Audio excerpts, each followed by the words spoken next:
This all started around 4 years ago, and it was around 10 p.m. I was staying at my friend's place, and we were playing whatever games we decided to, and just shooting the shit. He asks me if I wanted to go mudding in his father's truck. I asked him if we should, because he told me it had already been through the car wash, prior to me getting there. He said it was no problem, and his dad wouldn't mind as he had already taken it out for that before. I said sure, and we headed out and did exactly as we intended to do for 30 minutes or so, playing music through the Bluetooth setup.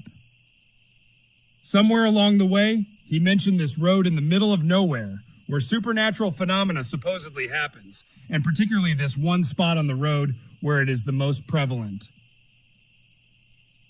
The spot in question is on the side of the road where a load of discarded concrete mixed with rebar is dumped. I don't know why it's there, or why the city hasn't drove some people out to get it disposed of, as it's illegal and dangerous. Past the concrete is wild grasses and plants that are never cut down, and a pond. Past that pond is a barn, with a lamp-type light hanging over the front door. The light is always on, and it shines this greenish, mostly yellow light upon the ground, with a forest behind it all. This spot in particular is notorious, as some in the town believe a boy died in the pond, causing the supernatural phenomena in the area. Although after what I had seen, I was convinced this was a result of some occult activity on the property, particularly in the barn, rather than a haunt, which I'll touch on later. I will mention its claim that if a dog crosses the road at night in front of you, that you should turn around and leave, even if you aren't parking your car at the spot. Me and my friend finally arrived at the spot at 10:55 p.m., and we sit on the side of the road with the vehicle turned off. The reason is supposedly that if any devices or vehicles are running, that you are unlikely to see anything. However, if you do turn off all devices in the vehicle, you are likely to see something. There is a chance that your electronic devices can be drained of power, including the battery of your car, causing to be stuck out there, supposedly. Although I can't confirm that, because I didn't experience it, although people have claimed it has happened. As we sit there started to be these lights appearing amongst the tall grasses. They came and went similar to fireflies, but the lights were a pale blue instead of the typical yellowish orange. Then when we gazed at the barn, where that greenish-yellow bulb shines upon the ground, two of these creatures come out from the tree line.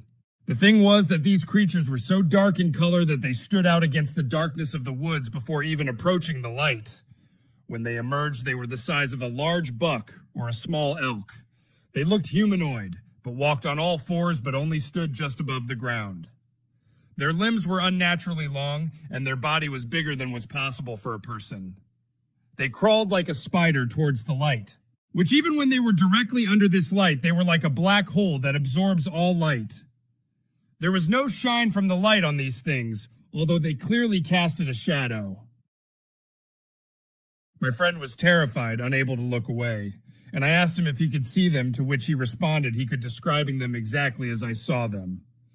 We then looked down the road because we thought we saw something, and we only looked for a short glance. By the time we looked back to where the creatures had been, they were gone. We were startled by the disappearance of the creatures, and left the area as soon as we could. After we reached his house, we stopped in the driveway and noticed that the entire vehicle and all the windows were covered in dragged finger marks of different sizes. This was all over the exterior of the vehicle, which should be impossible since the truck was washed beforehand, and the truck then was covered in dry dirt and water residue.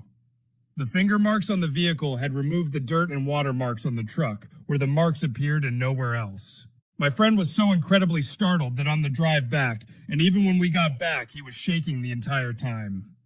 His anxiety and fear response was strong enough that he was stuck in the bathroom nauseated for the rest of the night, and even into the next morning.